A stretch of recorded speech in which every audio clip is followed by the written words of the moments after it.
At least 2 labs in Wuhan research bat coronaviruses: the Wuhan Institute of Virology and the Wuhan branch of the Chinese Centers for Disease Control and Prevention.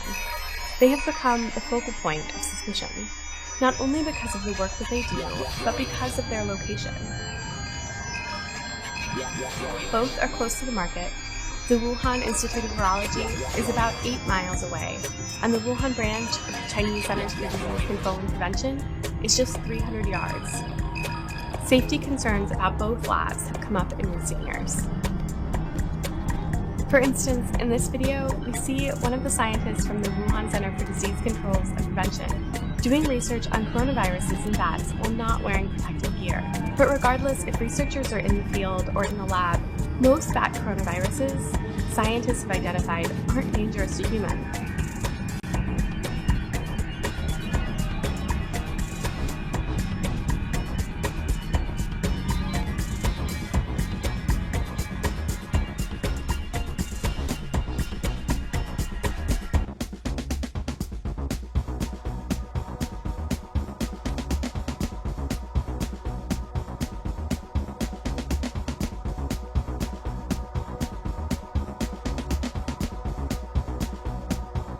What exactly is the chemtrails conspiracy? I'm Steve Vasquez for Uproxx, and you've probably noticed these white streaks in the sky. They are clouds of water vapor that form when warm exhaust of a plane's engine encounters cold temperatures in the upper atmosphere. But some people think there's a lot more to the story. Conspiracy theorists call these chemtrails and believe the government is spraying chemicals into the atmosphere in order to control the weather and population, a practice they call geoengineering. Many theorists cite the sudden appearance and disappearance of these trails as proof that something is going on. You'll see a plane up there flying like normal, and then all of a sudden it starts spraying. However,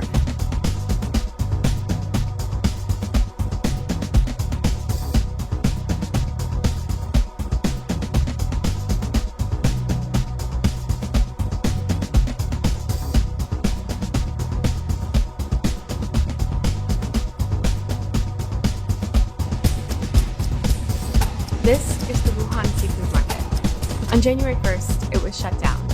Many of the early cluster of confirmed cases had been in the market, so officials feared that COVID-19 was linked to trade in wild animals. It sold everything from snakes to birds, foxes, and rabbits. But the viruses most similar to the new coronavirus that causes COVID-19 are from bats that live in caves 1,000 miles away. First detected in Wuhan on December the 12th. The initial patients were employed at the seafood market. Hundreds of kilometers south of Wuhan, at this market in the southern city of Qingyuan, wild animals are crammed inside cages. Mallard ducks, rodents, even porcupines, to be sold for consumption. It's not a unique sight in markets across China, where both animals and humans are in close contact. This footage, not independently verified by CNN, is from Hong Kong 6th and 7th of January as the new strain was discovered.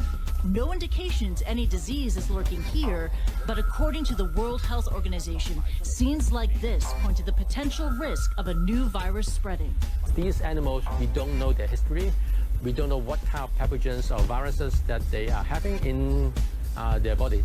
In our interface with the animal world, there will always be the danger of spillover. As long as people eat meat, there is going to be some risk of infection. The coronavirus that causes SARS was traced to the civet cat, a wild animal considered a delicacy in parts of South China. After the SARS outbreak, China outright banned the slaughter and consumption of civet cats in 2004.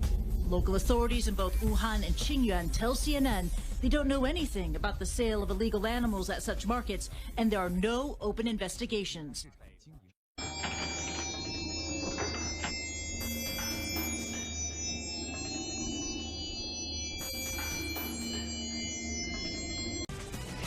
Good afternoon. A photo has surfaced that a lot of people are claiming is proof that the Roswell UFO incident was real. scientists overwhelmingly agree there's no substance to the theory and that these condensation trails appear and disappear based on the moisture content of the air.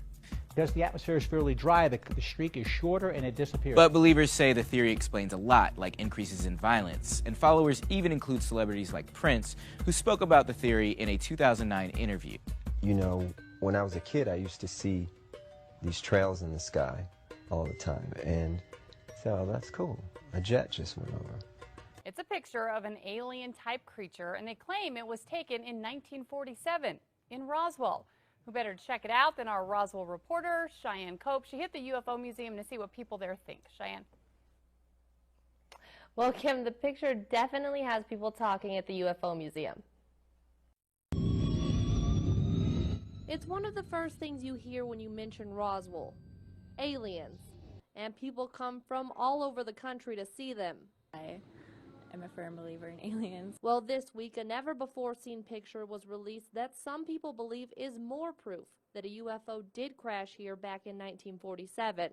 According to Kodak, yes, it is real. It hasn't been doctored. It hadn't been touched. It is from that time period.